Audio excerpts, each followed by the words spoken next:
उसको इसलिए गवाह बनाया क्योंकि उसने कभी जिंदगी में झूठ नहीं बोला। अल्लाह ने भी उसकी गवाही पर एतबार किया है, तो हम क्यों नहीं करेंगे। इसलिए हम मानते हैं फरिश्ते हैं, इसलिए हम मानते हैं जन्नत है, इसलिए हम मानते हैं कि जहन्नम है, इसलिए हम मानते हैं कि अल्लाह के अलावा हमारा कोई माबूद नहीं, इसलिए हम मानते हैं कि मोहम्मद सल्लल्लाहु अलैहि वसल्लम अल्लाह के आखिरी सच्चे रसूल थे, हैं और कयामत की सुबह तक वो आखिरी नबी रहेंगे। नबूवत तो खत्म नहीं होगी, कयामत तक लोग जितने भी पैदा होंगे मोहम्मद रसूलुल्लाह की रिसालत को तस्लीम किए बिना उनके पास कोई चारा नहीं है। अभी एक चीज चल रही है, अब देखिए, गवाही देने वाला यानी मोहम्मद सल्लल्लाहु अलैहि वसल्लम, गवाही देने वाला इस शानदार गवाही से उठता है कि जब आखिरी खुतबा देता है, जिंदगी का आखिरी खुतबा, कौन सा खुतबा? हज्जतुल विदा का खुतबा। अराफात के मैदान में लोग जमा हैं और 1,44,000 सहाबा का मजमा है। आज मौलाना जर्जीस की आवाज तो ये 10-5 हजार लोगों में नहीं पहुंच पाती है जब तक माइक ना लगे। 1,44,000 के मजमे में मोहम्मद रसूलुल्लाह ने बगैर माइक के तकरीर की थी। आपने उस खुतबे में जरूरी बातें बताई, मैं पूरा खुतबा दोहराना नहीं चाहता, जरूरी बातें बताई आपने उसी खुतबे के अंदर यह भी फरमाया, लोगों शायद आइंदा साल मैं इस जगह पर तुम्हारे साथ ना आ सकूं, इशारा था। फिर आपने एक और इशारा किया, मैंने एक दूसरे का खून एक दूसरे पर हराम कर दिया है, कोई किसी का खून नहीं बहाएगा, सूद और ब्याज को मैं अपने पैरों से रौंद रहा हूं, मैं अपने बाद तुम्हारे दरमियान 2 चीजें छोड़ के जा रहा हूं, इन्हीं दोनों चीजों को मजबूती से पकड़े रहोगे तो कभी गुमराह नहीं होगे। किताबुल्लाही व सुन्नती, एक अल्लाह की किताब और दूसरी मेरी सुन्नत। फिर उसके बाद आपने फरमाया कि लोगों जमात को लाजिम पकड़े रहना, जमात से दूर मत भागना, अपने अमीर की इताअत करते रहना जब तक वो तुम्हें शिर्क की दावत न दे, जब तक वो तुम्हें किताब और सुन्नत का हुक्म दे, चाहे वो हबशी गुलाम ही क्यों ना हो, काला कलूटा ही क्यों ना हो, उसकी शक्ल सूरत, उसकी मफलूकुल हाली और गरीबी पर मत जाना, उसकी इताअत करते रहना। और आखिर में आपने यह भी फरमाया कि लोगों इस्तौसू बिन निसा, औरतों के साथ खैर ख्वाही का मामला अपनाना, अपनी बीवियों को लटका कर मत रखना, जो तुम खाओ वो उनको खिलाना, जो तुम पहनो वो उनको पहनाना। खबरदार, अगर तुम्हारी बीवी से कोई इंसानी तकाजे के तहत गलती हो जाए तो अपनी बीवी के गाल पर थप्पड़ मत मारना। हां, अगर वो तुम्हारे बिस्तर पर किसी ऐसे शख्स को लाए जो तुम्हें पसंद नहीं है, और ये चीज अगर तुम अपनी आंख से देख लो तो तुम उनको हल्की मार मार सकते हो, फज़रिबूहुन्ना गैरा मुबर्रह, लेकिन ऐसी मार मत मारना कि पीठ पर या गाल पर निशान पड़ जाए, चोट नजर आने लगे, हल्की मार मारना। फिर आपने यह फरमाया कि लोगों, औरतें पिसली से पैदा हुई हैं, आदम की पिसली टेढ़ी होती है। फितरी तौर पर औरत, क्या बोलूं इसको, टेढ़ी खोपड़ी की, फितरी तौर पर औरत भी टेढ़ी होती है।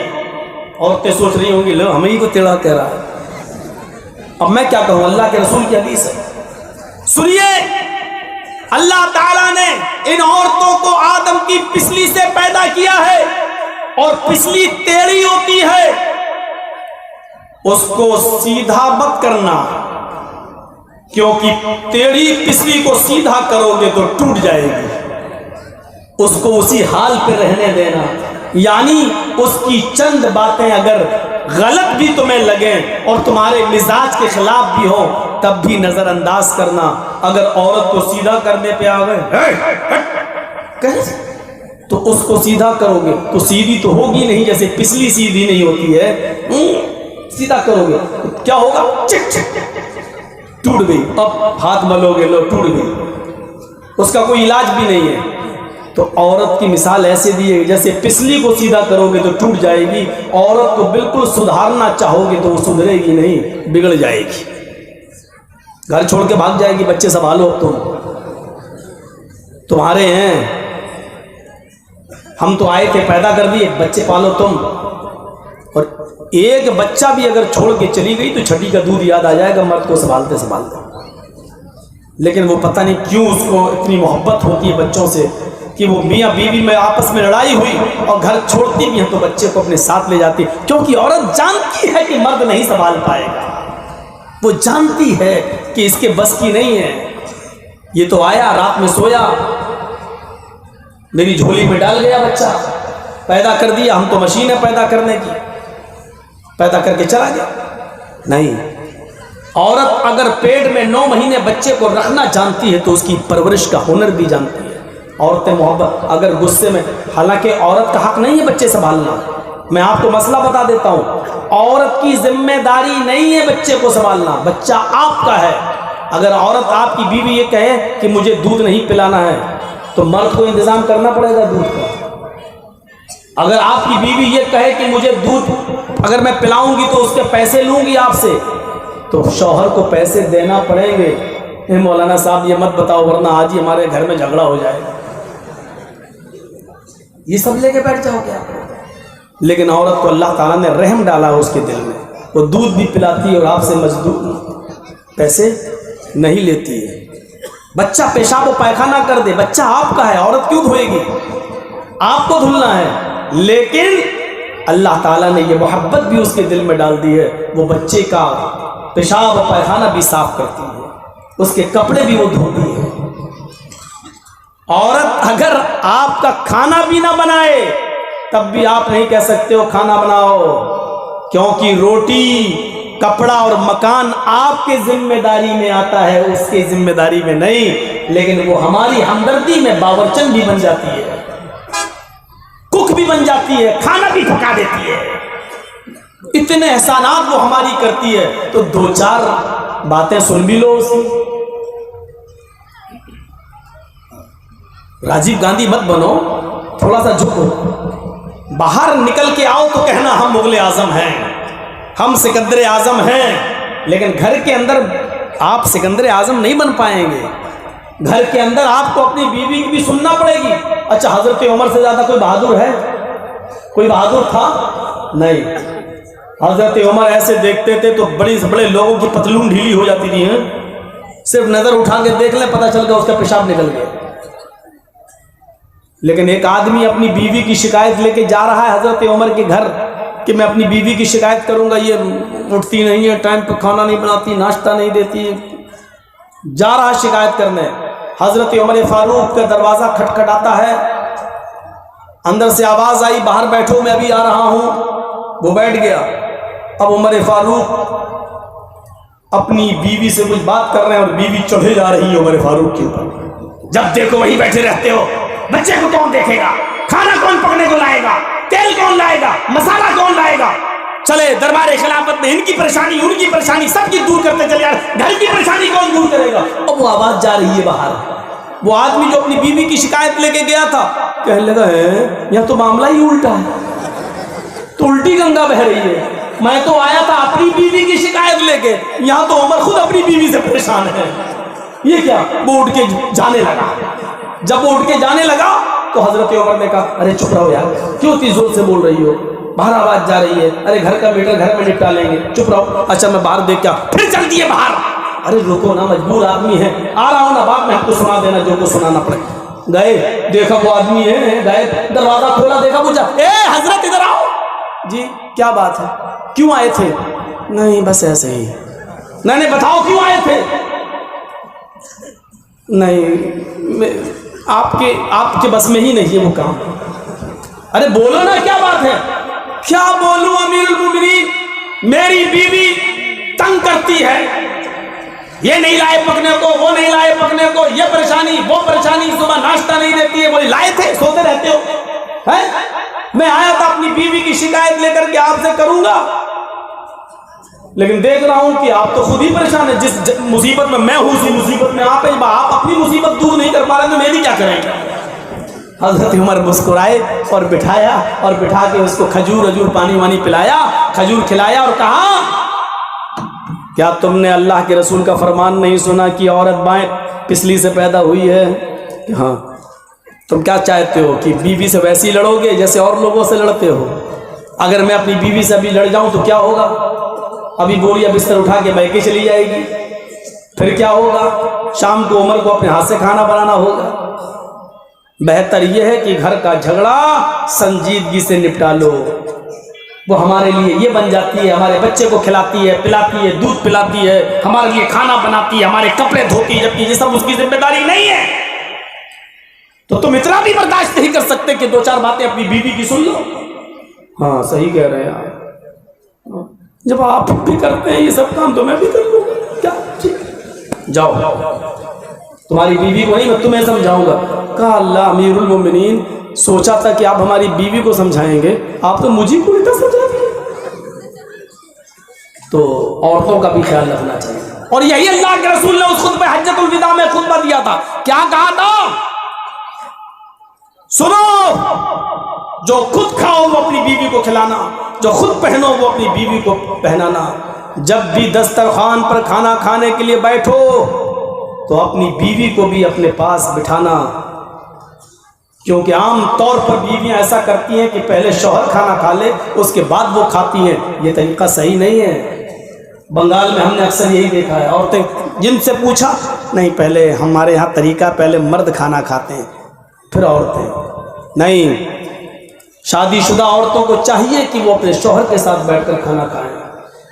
शौहरों को चाहिए कि वो खाना खाएं तो अपनी बीवी को अपने पास बिठाएं। क्या वो हदीस नहीं सुनी आपने? अल्लाह के रसूल ने फरमाया कि अगर रोटी का एक लुकमा उठाकर प्यार से आप अपनी बीवी के मुंह में रखते हैं, खिलाते हैं उसको, तो इस पर भी अल्लाह सवाब देता है। जब आपकी बीवी आपके बाद खाएगी तो आप अपनी बीवी को खिला पाएंगे या आपकी बीवी आपको खिला पाएगी? ये तलाकों की नौबतें और मियां बीवी के दरमियान जो जुदाइयां पैदा हो रही हैं, वो यही तो है कि हमने दूसरों की देखा देखी और टीवी पे आने वाले सीरियल जब से हमने हमारी औरतों ने देखना शुरू किए तब से ये खुराफातें हमारे यहाँ आने लगी और तलाकों की नौबतें। अब खाना खाते वक्त शौहर अपनी बीवी के साथ बैठ के खाना खाए तो आप बताइए नफरत पैदा होगी। एक लुकमा शौहर अपनी बीवी को खिलाए, बीवी अपने शौहर को खिलाए, ये कभी बताइए उस घर में कभी जुदाई पैदा होगी? आपकी बेटी आपके घर में ये सब देखेगी तो कल उसकी भी शादी होगी, वो भी अपने माँ से यही तजर्बा हासिल करके जाएगी। कल वो किसी की बीवी बनेगी तो वो भी अपने शौहर को खुश रख सकेगी। ये तजर्बे की बुनियादें हैं जो जनाब मोहम्मद रसूलुल्लाह सल्लल्लाहु अलैहि वसल्लम ने बनाई है और बताई हैं। यहाँ तो औरतों का उल्टा हिसाब है बंगाल के अंदर। पहले मर्द खाएगा, जब मर्द खा लेगा तब औरतें। इसको कहते हैं कि औरत मर्द के साथ खाए तो कहते हैं देखो बराबरी कर रही है। अच्छा वहां साहब ये बराबरी कहां से आ गई है? अल्लाह के नबी फरमाते हैं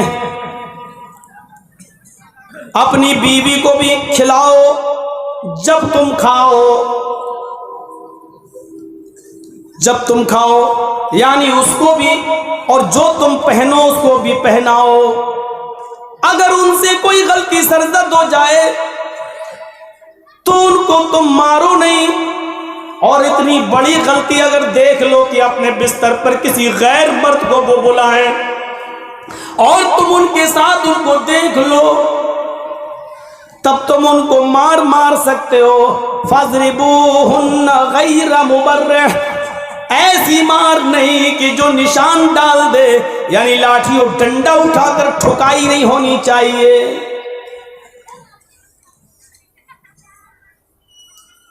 जो आदमी जिना करता हो, जिनाकार, और जिनाकार को भी जब सजा दी जाती है कोड़े मारने की, उस पर भी अल्लाह के नबी ने यह फरमाया कि जब उसको 100 कोड़े मारे जाएं, यानी कुंवारा लड़का अगर जिना कर ले तो उसको 100 कोड़े मारे जाएंगे।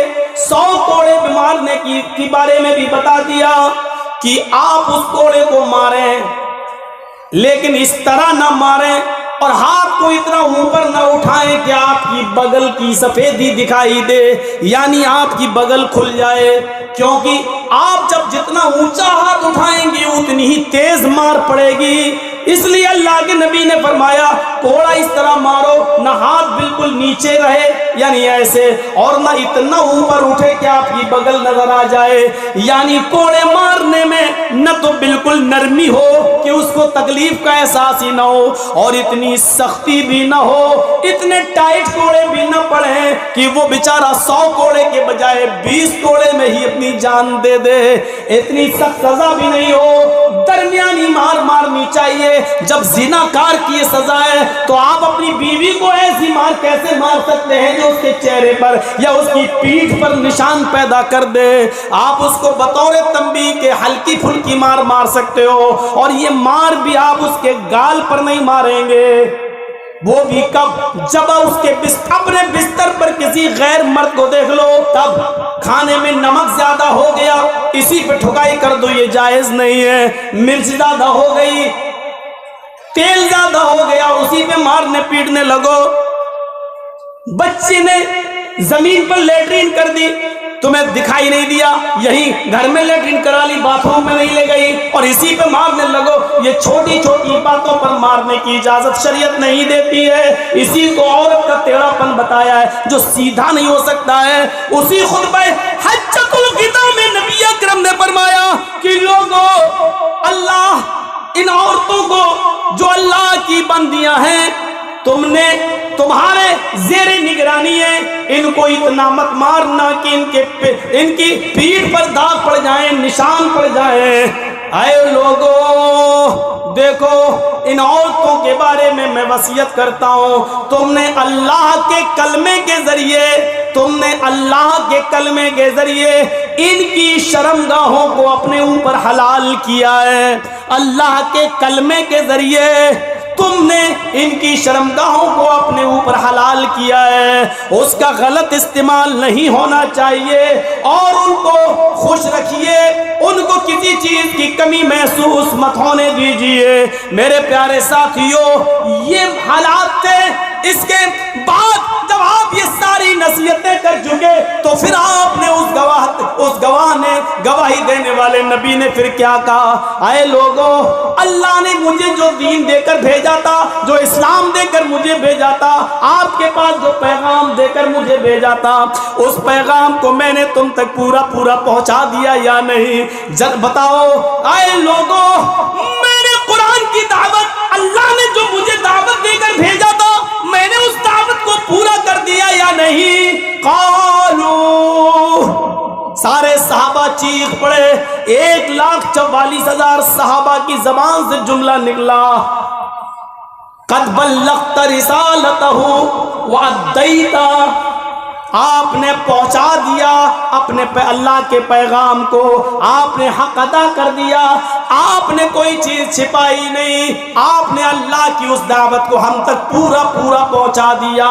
अद्दैता व नसहता व बल्लग़्ता, आपने हक अदा कर दिया, आपने अपनी नसीहत पूरी कर दी, आपने अल्लाह के पैगाम को पूरा पूरा पहुंचा दिया। जब ये बात लोगों ने कही, यानी लोगों ने भी गवाही दी, अल्लाह के रसूल ने गवाही ली, बताओ मैंने पहुंचा दिया? लोगों ने कहा हाँ पहुंचा दिया। अब लोग भी गवाह बन गए, नबी की गवाही पर लोग भी गवाह बन गए। तब अल्लाह के रसूल ने क्या कहा? आय अल्लाह सुन ले, आय अल्लाह मैंने जो गवाही दी तेरी वहदानियत की, नमाज की, रोजे की, हज की, ज़कात की, जन्नत की, जहन्नम की, फरिश्तों की, जिन्नों की जो गवाही दी है उस पर मैं भी गवाह। मैंने ये पैगाम तमाम लोगों तक पहुंचा दिया, ये लोग भी गवाह। अल्लाहुम्मा शहद, अल्लाहुम्मा शहद, अल्लाहुम्मा शहद। आए अल्लाह मेरी उम्मत की गवाही पर तू भी गवाह बन जा, तू भी गवाह बन जा, तू भी गवाह बन जा। यानी कयामत के दिन अगर ये झुठलाएं तो तुझे गवाही देना होगी कि नहीं ये झूठ बोल रहे हैं। इन्होंने नबी अकरम की गवाही दे दी, उस गवाह ने पूरी उम्मत को गवाह बना दिया और उम्मत की गवाही पर अल्लाह को भी गवाह बना दिया। उससे बड़ा गवाह कौन हो सकता है जिसकी गवाही पर अल्लाह भी गवाह बन जाए। अभी तो शाहिद हुआ है, अभी तो 4 चीजें और बाकी हैं। आइए शॉर्ट में उन 4 चीजों की तरफ मैं इशारा करता हूं। दूसरी चीज, या अय्युहन नबी इन्ना अरसलनाका शाहिदन व मुबश्शिरन व नज़ीरा। दूसरी चीज मुबश्शिर, ऐ नबी हमने शाहिद बनाकर भेजा, नहीं गवाही देने वाला, व मुबश्शिर और अच्छे काम करने पर जन्नत की बशारत देने वाला बनाकर भेजा। अच्छे काम करने पर जन्नत की बशारत। जन्नत की बशारतें इतनी हैं, छोटे छोटे काम पर भी जन्नत की बशारत करने वाला चाहिए। मन क़ाला ला इलाहा इल्लल्लाहु दखलल जन्नह, जिसने कहा ला इलाहा इल्लल्लाह वो जन्नत में दाखिल होगा। अब देखिए आगे कितनी आसान है जन्नत ना, ला इलाहा इल्लल्लाह, लो मिल गई जन्नत।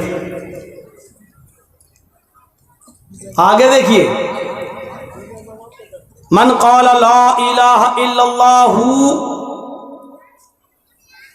दखलल जन्नह, जिसने कहा ला इलाहा इल्लल्लाह वो जन्नत के अंदर दाखिल होगा। दूसरी हदीस देखिए,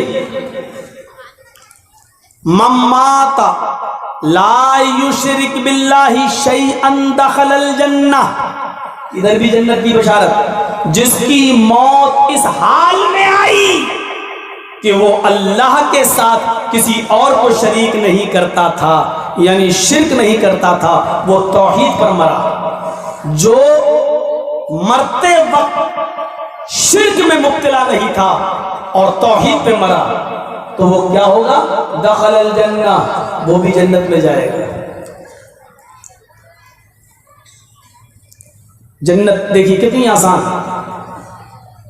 मन काना फी आखिरी कलामिही ला इलाहा इल्लल्लाहु दखलल जन्नह, जिसकी जान जा रही है और उसने आखिरी वक्त मरने से पहले उसकी जबान से आखिरी जुमला ये निकला ला इलाहा इल्लल्लाह। ला इलाहा इल्लल्लाह के बाद किसी से कोई बात नहीं किया, ला इलाहा इल्लल्लाह और खत्म।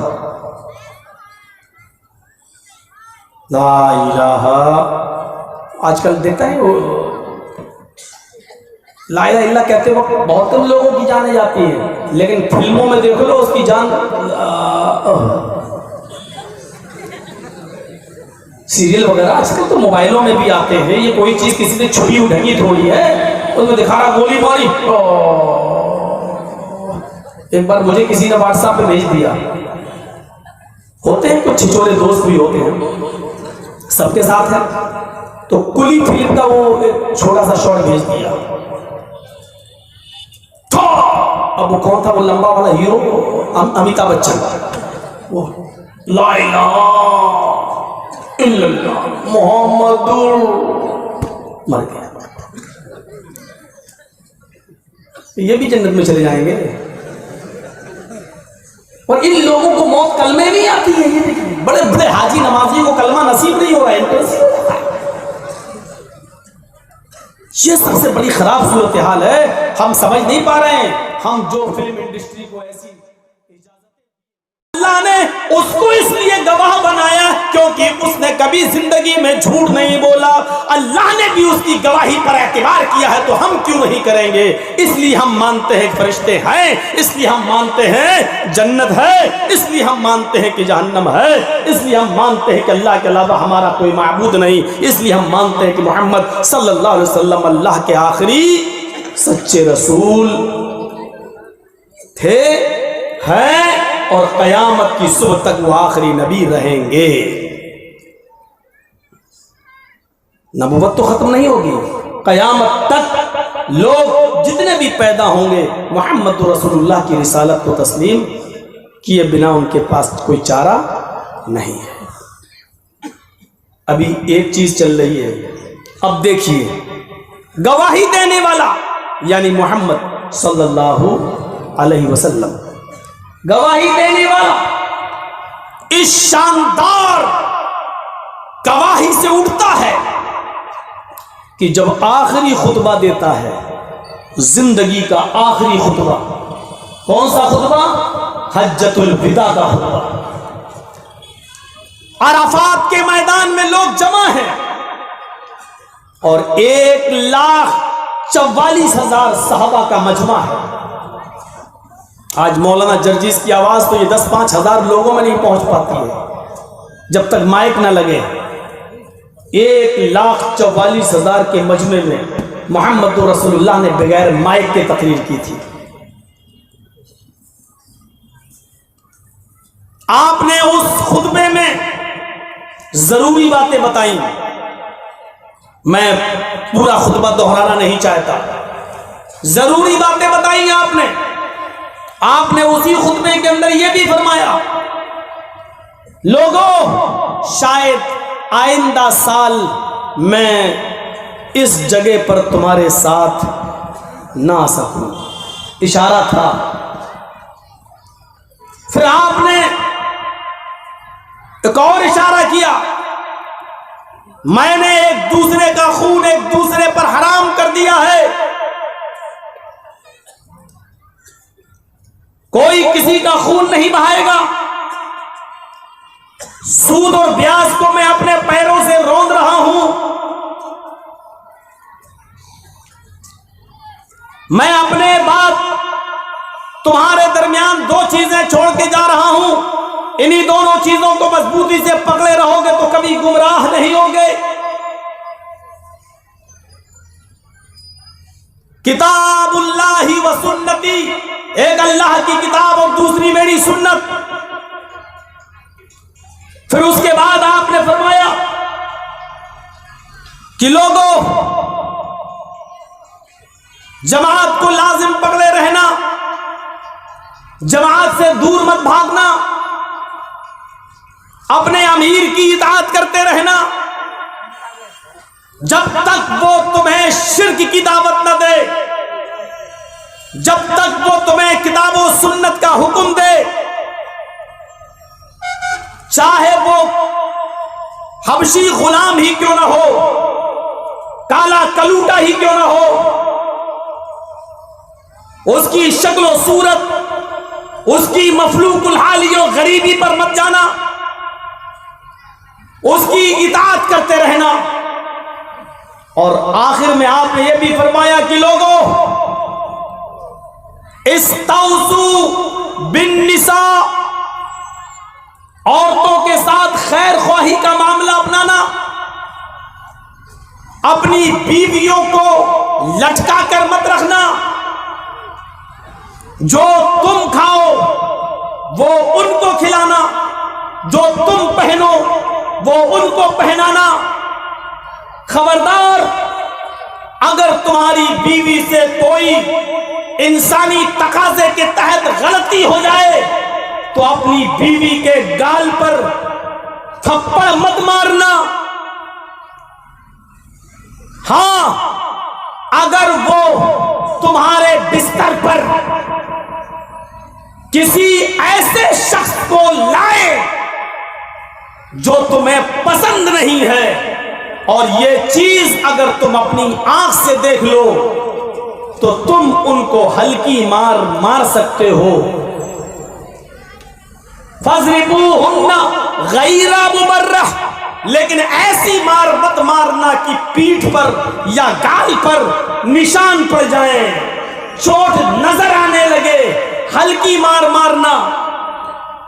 फिर आपने यह फरमाया कि लोगों, औरतें पिसली से पैदा हुई हैं, आदम की पिसली टेढ़ी होती है। फितरी तौर पर औरत, क्या बोलूं इसको, टेढ़ी खोपड़ी की, फितरी तौर पर औरत भी टेढ़ी होती है।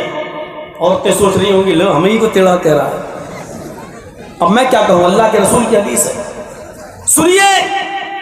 अल्लाह ताला ने इन औरतों को आदम की पिसली से पैदा किया है, और पिसली टेढ़ी होती है, उसको सीधा मत करना, क्योंकि टेढ़ी पिसली को सीधा करोगे तो टूट जाएगी। उसको उसी हाल पे रहने देना, यानी उसकी चंद बातें अगर गलत भी तुम्हें लगे और तुम्हारे मिजाज के खिलाफ भी हो, तब भी नजरअंदाज करना। अगर औरत को सीधा करने पे आ गए तो उसको सीधा करोगे तो सीधी तो होगी नहीं, जैसे पिछली सीधी नहीं होती है। सीधा करोगे तो क्या होगा, चिक चिक टूट गई। अब हाथ मलोगे, लो टूट गई, उसका कोई इलाज भी नहीं है। तो औरत की मिसाल ऐसे दी है, जैसे पिछली को सीधा करोगे तो टूट जाएगी, औरत को बिल्कुल सुधारना चाहोगे तो वो सुधरेगी नहीं, बिगड़ जाएगी, घर छोड़ के भाग जाएगी। बच्चे संभालो, तुम्हारे हैं, हम तो आए थे पैदा कर दिए, बच्चे पालो तुम। और एक बच्चा भी अगर छोड़ के चली गई तो छठी का दूध याद आ जाएगा मर्द को संभालते संभालते। लेकिन वो पता नहीं क्यों उसको इतनी मोहब्बत होती है बच्चों से कि वो मियाँ बीवी में आपस में लड़ाई हुई और घर छोड़ती भी है तो बच्चे को अपने साथ ले जाती, क्योंकि औरत जानती है कि मर्द नहीं संभाल पाएगा। वो जानती है कि इसके बस की नहीं है। ये तो आया, रात में सोया, मेरी झोली में डाल गया बच्चा, पैदा कर दिया। हम तो मशीन है पैदा करने की, पैदा करके चला गया।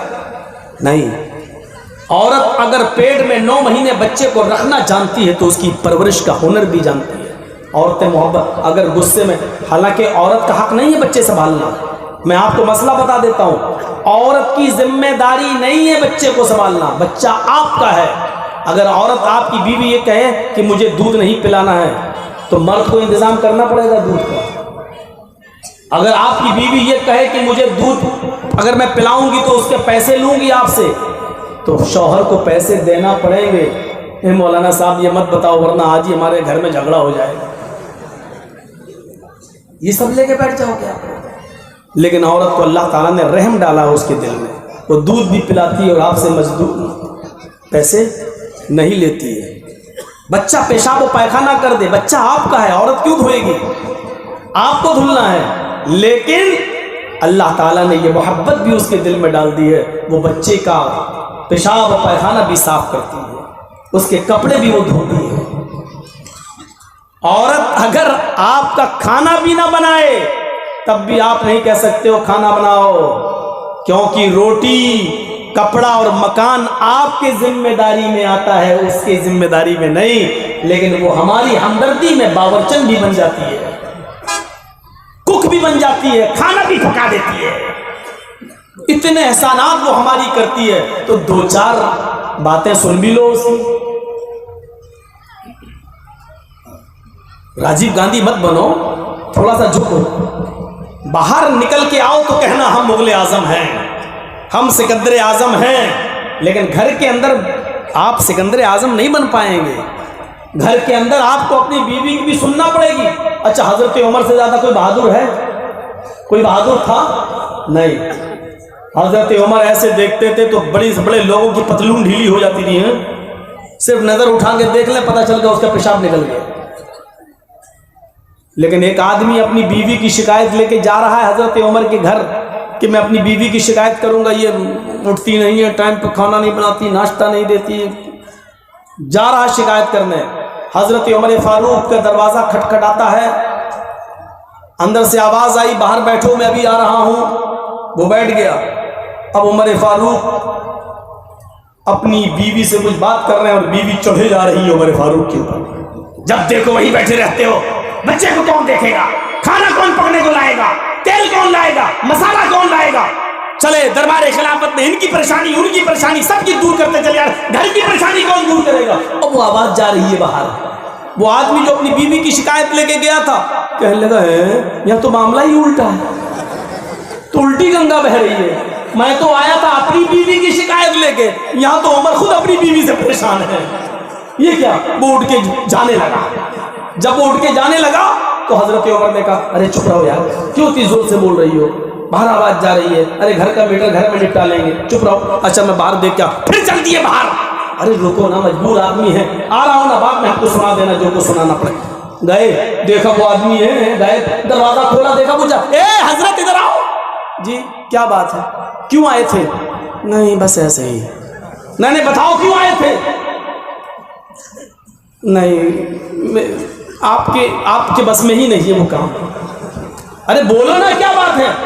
क्या बोलूं अमीरुल मोमिनीन, मेरी बीवी तंग करती है, ये नहीं लाए पकने को, वो नहीं लाए पकने को, ये परेशानी वो परेशानी, सुबह नाश्ता नहीं देती है। बोली लाए थे, सोते रहते हो हैं। मैं आया था अपनी बीवी की शिकायत लेकर के आपसे करूंगा, लेकिन देख रहा हूं कि आप तो खुद ही परेशान है। जिस मुसीबत में मैं हूं उसी मुसीबत में आप अपनी मुसीबत दूर नहीं कर पा रहे तो मेरी क्या करेंगे। हजरत उमर मुस्कुराए और बिठाया, और बिठा के उसको खजूर अजूर पानी वानी पिलाया, खजूर खिलाया और कहा क्या तुमने अल्लाह के रसूल का फरमान नहीं सुना कि औरत बाएं पिछली से पैदा हुई है। हाँ, तुम क्या चाहते हो कि बीवी से वैसे ही लड़ोगे जैसे और लोगों से लड़ते हो। अगर मैं अपनी बीवी से अभी लड़ जाऊं तो क्या होगा। अभी बोरिया बिस्तर उठा के बह के चली जाएगी, फिर क्या होगा। शाम को उमर को अपने हाथ से खाना बनाना होगा। बेहतर यह है कि घर का झगड़ा संजीदगी से निपटा लो। वो हमारे लिए ये बन जाती है, हमारे बच्चे को खिलाती है, पिलाती है, दूध पिलाती है, हमारे लिए खाना बनाती है, हमारे कपड़े धोती है, जबकि ये सब उसकी जिम्मेदारी नहीं है। तो तुम इतना भी बर्दाश्त नहीं कर सकते कि दो चार बातें अपनी बीवी की सुन लो। हाँ सही कह रहे हैं आप, जब आप भी करते हैं ये सब काम तो मैं भी कर लूंगा। क्या जाओ, तुम्हारी बीवी को नहीं मैं तुम्हें समझाऊंगा। कहा अल्लाह अमीरुल मोमिनीन, सोचा था कि आप हमारी बीवी को समझाएंगे, आप तो मुझे को उल्टा समझा दिए। तो औरतों का भी ख्याल रखना चाहिए, और यही अल्लाह के रसूल ने उस खुतबे हज्जतुल विदा में खुतबा दिया था। क्या कहा था, सुनो, जो खुद खाओ वो अपनी बीवी को खिलाना, जो खुद पहनो वो अपनी बीवी को पहनाना। जब भी दस्तरखान पर खाना खाने के लिए बैठो तो अपनी बीवी को भी अपने पास बिठाना, क्योंकि आम तौर पर बीवियां ऐसा करती हैं कि पहले शौहर खाना खा ले उसके बाद वो खाती हैं। ये तरीका सही नहीं है। बंगाल में हमने अक्सर यही देखा है, औरतें जिनसे पूछा नहीं पहले हमारे यहाँ तरीका पहले मर्द खाना खाते हैं फिर औरतें। नहीं, शादीशुदा औरतों को चाहिए कि वो अपने शौहर के साथ बैठकर खाना खाएं। शौहरों को चाहिए कि वो खाना खाएं तो अपनी बीवी को अपने पास बिठाएं।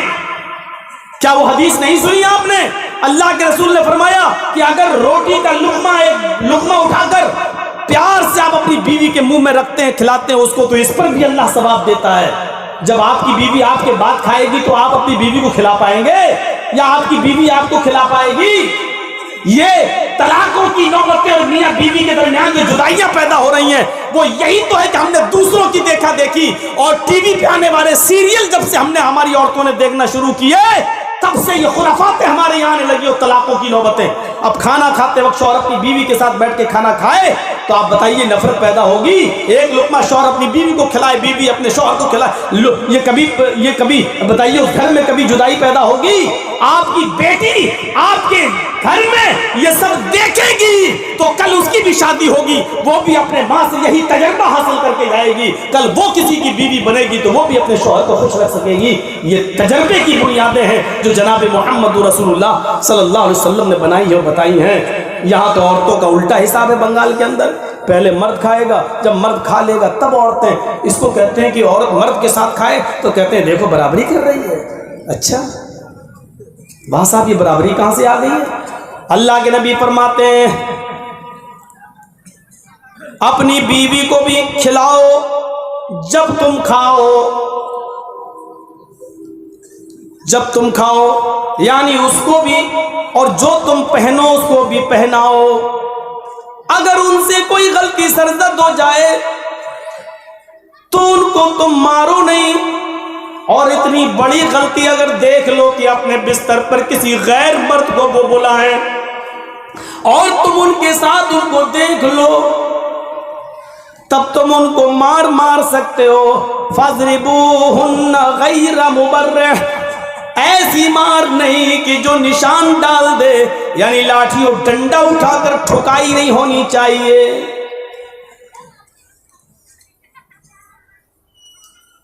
जो आदमी जिना करता हो, जिनाकार, और जिनाकार को भी जब सजा दी जाती है कोड़े मारने की, उस पर भी अल्लाह के नबी ने ये फरमाया कि जब उसको 100 कोड़े मारे जाएं, यानी कुंवारा लड़का अगर जिना कर ले तो उसको 100 कोड़े मारे जाएंगे।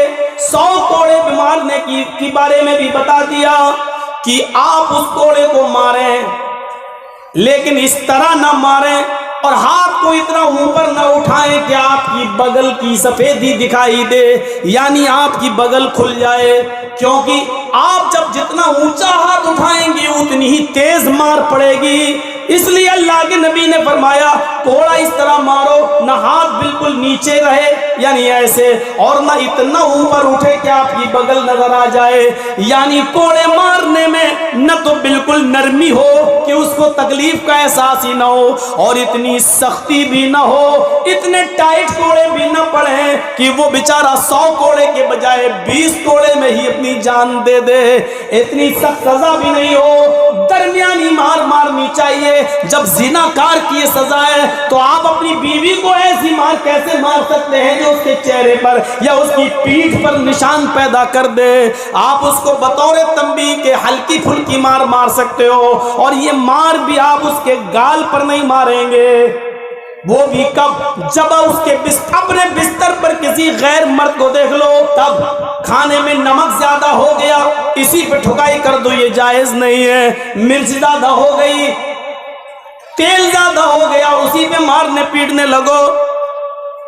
बच्चे ने जमीन पर लेटरिन कर दी, तुम्हें दिखाई नहीं दिया, यही घर में लेटरिन करा ली, बाथरूम में नहीं ले गई, और इसी पे मारने लगो। ये छोटी छोटी बातों पर मारने की इजाजत शरीयत नहीं देती है। इसी को औरत का टेढ़ापन बताया है जो सीधा नहीं हो सकता है। उसी खुतबे हज्जतुल विदा में नबी अकरम ने फरमाया कि लोगों, अल्लाह इन औरतों को जो अल्लाह की बंदियां हैं, तुमने तुम्हारे जेरे निगरानी है, इनको इतना मत मारना कि इनकी पीठ पर दाग पड़ जाए, निशान पड़ जाए। आए लोगों, देखो इन औरतों के बारे में मैं वसीयत करता हूं, तुमने अल्लाह के कलमे के जरिए, तुमने अल्लाह के कलमे के जरिए इनकी शर्मगाहों को अपने ऊपर हलाल किया है। अल्लाह के कलमे के जरिए तुमने इनकी शर्मगाहों को अपने ऊपर हलाल किया है, उसका गलत इस्तेमाल नहीं होना चाहिए, और उनको खुश रखिए, उनको किसी चीज की कमी महसूस मत होने दीजिए। मेरे प्यारे साथियों, ये हालात थे। इसके बाद जब आप ये सारी नसीहतें कर चुके तो फिर आपने उस गवाह ने, गवाही देने वाले नबी ने फिर क्या कहा? आए लोगों, अल्लाह ने मुझे जो दीन देकर भेजा था, जो इस्लाम देकर मुझे भेजा था, आपके पास जो पैगाम देकर मुझे भेजा था, उस पैगाम को मैंने तुम तक पूरा पहुंचा दिया या नहीं? जब बताओ। आए लोगों, मैंने कुरान की दावत, अल्लाह ने जो मुझे दावत देकर भेजा था, मैंने उस दावत को पूरा कर दिया या नहीं? कालू, सारे सहाबा चीख पड़े। 1,44,000 सहाबा की जबान से जुमला निकला, कद बल्लग़्ता रिसालतहु व अद्दैता, आपने पहुंचा दिया अपने अल्लाह के पैगाम को, आपने हक अदा कर दिया, आपने कोई चीज छिपाई नहीं, आपने अल्लाह की उस दावत को हम तक पूरा पहुंचा दिया। अद्दैता व नसहता व बल्लग़्ता, आपने हक अदा कर दिया, आपने अपनी नसीहत पूरी कर दी, आपने अल्लाह के पैगाम को पूरा पहुंचा दिया। जब ये बात लोगों ने कही, यानी लोगों ने भी गवाही दी, अल्लाह के रसूल ने गवाही ली, बताओ मैंने पहुंचा दिया। लोगों ने कहा हाँ पहुंचा दिया। अब लोग भी गवाह बन गए, नबी की गवाही पर लोग भी गवाह बन गए। तब अल्लाह के रसूल ने क्या कहा, आय अल्लाह सुन ले, आय अल्लाह मैंने जो गवाही दी तेरी वहदानियत की, नमाज की, रोजे की, हज की, ज़कात की, जन्नत की, जहन्नम की, फरिश्तों की, जिन्नों की जो गवाही दी है उस पर मैं भी गवाह। मैंने ये पैगाम तमाम लोगों तक पहुंचा दिया, ये लोग भी गवाह। अल्लाहुम्मा शहद, अल्लाहुम्मा शहद, अल्लाहुम्मा शहद। आए अल्लाह मेरी उम्मत की गवाही पर तू भी गवाह बन जा, तू भी गवाह बन जा, तू भी गवाह बन जा। यानी कयामत के दिन अगर ये झुठलाएं तो तुझे गवाही देना होगी कि नहीं ये झूठ बोल रहे हैं। इन्होंने नबी अकरम की गवाही दे दी, उस गवाह ने पूरी उम्मत को गवाह बना दिया और उम्मत की गवाही पर अल्लाह को भी गवाह बना दिया। उससे बड़ा गवाह कौन हो सकता है जिसकी गवाही पर अल्लाह भी गवाह बन जाए। अभी तो शाहिद हुआ है, अभी तो 4 चीजें और बाकी हैं। आइए शॉर्ट में उन 4 चीजों की तरफ मैं इशारा करता हूं। दूसरी चीज, या अय्युहन नबी इन्ना अरसलनाका शाहिदन व मुबश्शिरन व नज़ीरा। दूसरी चीज मुबश्शिर, ऐ नबी हमने शाहिद बनाकर भेजा, नहीं गवाही देने वाला, व मुबश्शिर और अच्छे काम करने पर जन्नत की बशारत देने वाला बनाकर भेजा। अच्छे काम करने पर जन्नत की बशारत। जन्नत की बशारतें इतनी हैं, छोटे छोटे काम पर भी जन्नत की बशारत करने वाला चाहिए। मन क़ाला ला इलाहा इल्लल्लाहु दखलल जन्ना, जिसने कहा ला इलाहा इल्लल्लाह वो जन्नत में दाखिल होगा। अब देखिए आगे कितनी आसान है जन्नत ना, ला इलाहा इल्लल्लाह, लो मिल गई जन्नत। आगे देखिए, मन क़ाला ला इलाहा इल्लल्लाहु दखलल जन्नह, जिसने कहा ला इलाहा इल्लल्लाह वो जन्नत के अंदर दाखिल होगा। दूसरी हदीस देखिए, मम्माता ला युशरिक बिल्लाहि शैअन दखलल जन्नह। इधर भी जन्नत की बशारत, जिसकी मौत इस हाल में आई कि वो अल्लाह के साथ किसी और को शरीक नहीं करता था, यानी शिर्क नहीं करता था, वो तौहीद पर मरा। जो मरते वक्त शिर्क में मुब्तला नहीं था और तौहीद पे मरा तो वो क्या होगा, दखलल जन्ना, वो भी जन्नत में जाएगा।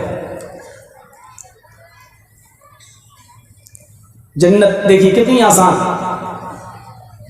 मन काना फी आखिरी कलामिही ला इलाहा इल्लल्लाहु दखलल जन्नह, जिसकी जान जा रही है और उसने आखिरी वक्त मरने से पहले उसकी जबान से आखिरी जुमला ये निकला ला इलाहा इल्लल्लाह। ला इलाहा इल्लल्लाह के बाद किसी से कोई बात नहीं किया, ला इलाहा इल्लल्लाह और खत्म।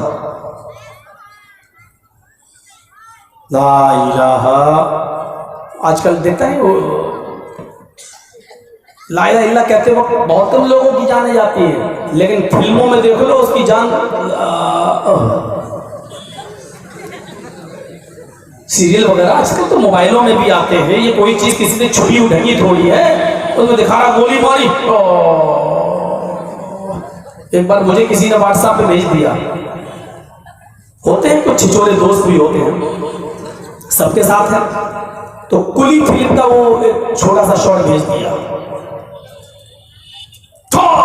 अब वो कौन था, वो लंबा वाला हीरो अमिताभ बच्चन, वो ला इलाहा इल्लल्लाह मुहम्मदुर मर गया। ये भी जन्नत में चले जाएंगे। और इन लोगों को मौत कलमे नहीं आती है। ये देखिए बड़े बड़े हाजी नमाजी को कलमा नसीब नहीं हो रहा है। ये सबसे बड़ी खराब सूरत हाल है, हम समझ नहीं पा रहे हैं। हम जो फिल्म इंडस्ट्री को ऐसी